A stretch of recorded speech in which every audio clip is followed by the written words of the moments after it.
के नई कार्यकारिणी का गठन हुआ है। अध्यक्ष के तौर पर अलका गौड नियुक्त हुई और उनके साथ जनरल सेक्रेटरी ललिता कुशल है।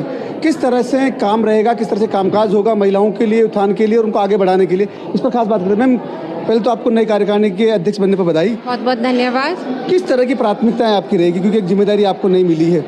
बहुत सारी ऑर्गेनाइजेशंस हैं जो इस प्लेटफॉर्म पे काम कर रही हैं, लेकिन 40 वुमेन विंग ने जो अचीवमेंट्स पाए हैं वो बिल्कुल रिमार्केबल है, बिल्कुल धरातल से काम कर रही हैं। मेरी पूर्व जो रही हैं प्रेसिडेंट्स, उन्होंने भी बहुत अच्छा काम किया और आज हम जहाँ खड़े हैं ये उन सब की मेहनत की वजह से ही है। जैसे ललिता कुशल जी हैं जनरल सेक्रेटरी, इनकी वजह से, इन्होंने ही शुरुआत की थी 40 वुमेन्स विंग की, और आज जो ये मुझे प्लेटफॉर्म मिला है उस पर मैं पूरी कोशिश करूँगी कि महिला उद्यमियों को राजस्थान सरकार और उसके अलावा केंद्र सरकार से जोड़ने की, किस तरह से उनकी समस्याओं का मैं समाधान कर पाऊँ, किस तरह से उनके बिजनेस को ग्रो कर पाऊँ, किस तरह से उनको सरकार की नीतियों का लाभ दिला पाऊँ और किस तरह से उनको एक्सपोर्ट इंपोर्ट के एक्सपेंशन में उनकी मदद कर पाऊँ। ये मेरा विजन रहेगा इस साल के लिए, मेरे इस टेन्योर के लिए।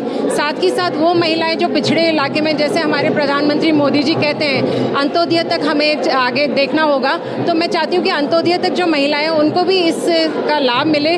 40 प्लेटफॉर्म से जोड़ के उन महिलाओं को हम केंद्र में लेकर आएंगे और सरकार की नीतियों से अवगत करा के और किस तरह से हम उन्हें आगे ले जा सकते हैं, मेरा पूरा फोकस उसी पे रहेगा। सरकार के साथ मिलकर कामकाज करना होगा, क्योंकि सरकार की बड़ी भूमिका है इन चीज़ों को लेकर। सरकार की बहुत बड़ी भूमिका है, जैसे कि 33% रिजर्वेशन अभी नारी वंदन बिल के थ्रू दिया है, और ये लोकसभा चुनाव के बाद भी काफ़ी सारी घोषणाएं महिलाओं को लेके होने वाली हैं।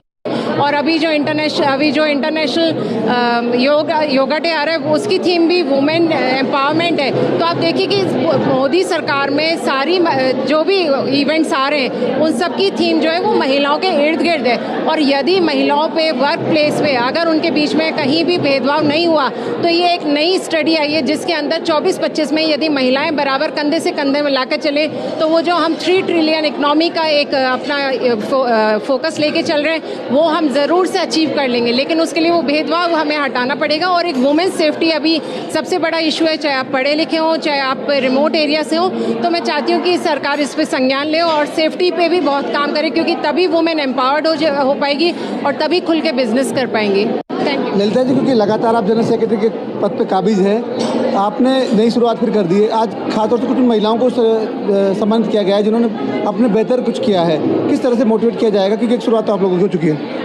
ये क्योंकि हमारा जैसे हर साल जब नई कार्यकारिणी बनती है तो ओथ शपथ समारोह हमारा किया जाता है। इस बार हमने थोड़ा सा चेंज ये किया कि जो महिलाएं हैं जिन्होंने अपने कार्य क्षेत्र में बहुत अच्छा और सराहनीय काम किया है, उनको हमने सोचा क्यों ना यहाँ पे अपने प्लेटफॉर्म पे बुला के उन्हें सम्मानित किया जाए, जिससे हमारी 40 वुमेन की जो मेंबर्स हैं उनको प्रोत्साहन मिले और उन्हें दिखे कि देखो किस तरीके से जो है कहाँ ये महिलाएं पहुँच सकती हैं, महिलाएं किसी से कम नहीं है। एक हमारे बीच में अभी आई हुई थी ये शताब्दी अवस्थी जी, आप लोगों ने देखा होगा कि पैरा ओलंपिक में जो है ना वो मेडल लेके आई हुई हैं। तो ये लोग हमारे लिए प्रेरणा का स्रोत की तरह काम करते हैं, इसलिए हमने थोड़ा सा चेंज किया इस बार और महिलाओं को सम्मानित करके अपने प्लेटफॉर्म पे बुला के अपने मंच की हमने गरिमा को बढ़ाया है। उनकी गरिमा के साथ साथ हमने कोशिश करी कि हमारे मंच की भी गरिमा बढ़े।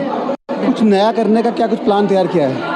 इस बार हमारा फोरम महिला उद्यमियों के लिए ही है, तो क्योंकि इस बार हमने सोचा क्यों ना शहरी महिलाएं तो खैर कुछ न किसी तरह के फैमिली बिजनेस मिल जाता है या होता है उनके पास एक सपोर्ट सिस्टम, तो वो आगे बढ़ पाती हैं।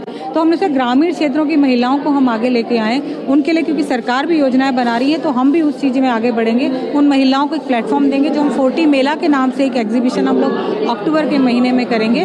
उसमें हम लोग इन रूरल एरिया की महिलाओं को, जो ग्रामीण क्षेत्रों की महिलाएं जो लघु उद्योग से जुड़ी हैं, छोटे छोटे कार्य करती हैं, जिनको बाजार और नहीं मिल पाता है डायरेक्ट, उनसे व्यापारी लोग लेके आते हैं और ऊंचे दामों पर बेचते हैं, मगर उन्हें अपना पूरा मेहनताना भी नहीं मिल पाता है। तो हमारी कोशिश है कि उस जयपुर 40 मेला में हम लोग उन ग्रामीण महिलाओं की स्टॉल्स लगाएं, उनको डायरेक्ट एक बाजार दें और उनको ग्राहकों से डायरेक्ट जोड़ें, ताकि वो अपने माल को डायरेक्ट ग्राहकों को बेच सके और उन्हें उचित दाम मिल सके उनकी मेहनत का। आप बताएंगे आप उपाध्यक्ष हैं, किस तरह से आप देखते क्या जरूरत है अभी समय करने की और किस तरह की मोटिवेशन पर आप लोग की कार्यकारिणी काम करेगी? जी, इस समय अभी महिलाओं की जैसे सशक्तिकरण की 40 वीमेन विंग बात करती हैं, तो अभी मैं देख रही हूँ कि बहुत सारी गवर्नमेंट भी बहुत सहायता कर रही है और बहुत सारी स्कीमें निकाल रही है, लेकिन दूर दराज के इलाकों में और ग्रामीण इलाकों में वो उनके पास में ये जागरूकता ही नहीं है कि हम इस प्लेटफॉर्म को कैसे इस्तेमाल करें। तो हमारा इस बार का विजन ये रहेगा कि हम और उन महिलाओं को आगे लाएं और उनको वो प्लेटफॉर्म दें। मेरा स्किल डेवलपमेंट पे बहुत काम करने का भी विचार है और मैं इस पर बहुत काम भी कर रही हूँ और गवर्नमेंट का मुझे पूरा सपोर्ट की आशा है और मैं चाहती हूँ कि ये राजस्थान तक सीमित ना रह के ये प्लेटफॉर्म इंडिया तक जाए। तो इसमें इसका विजन जो 40 का विमेन एम्पावरमेंट का है उसी को आगे लेके जाना है। Thank you. नई टीम की जो मेंबर्स हैं, जो अध्यक्ष बने हैं, उपाध्यक्ष हैं और जनरल सेक्रेटरी, उन्होंने कहा कि महिलाओं को आगे निकालने की ज़रूरत है, महिलाओं को प्रोत्साहन करने की ज़रूरत है, क्योंकि जो महिलाएं हैं उनको काफ़ी कुछ आगे बढ़ चुकी है, लेकिन जब तक उनको एनवायरनमेंट प्रॉपर नहीं मिलेगा, जब तक उनको उनकी जो नीड्स है वो पूरी नहीं होगी, जब तक उस पर काम नहीं होगा और इसके लिए सरकार के साथ मिलकर ही आगे आने वाले समय में काम करेंगी। सहयोगी विजेंद्र के साथ जसवंत सिंह, ATV भारत, जयपुर।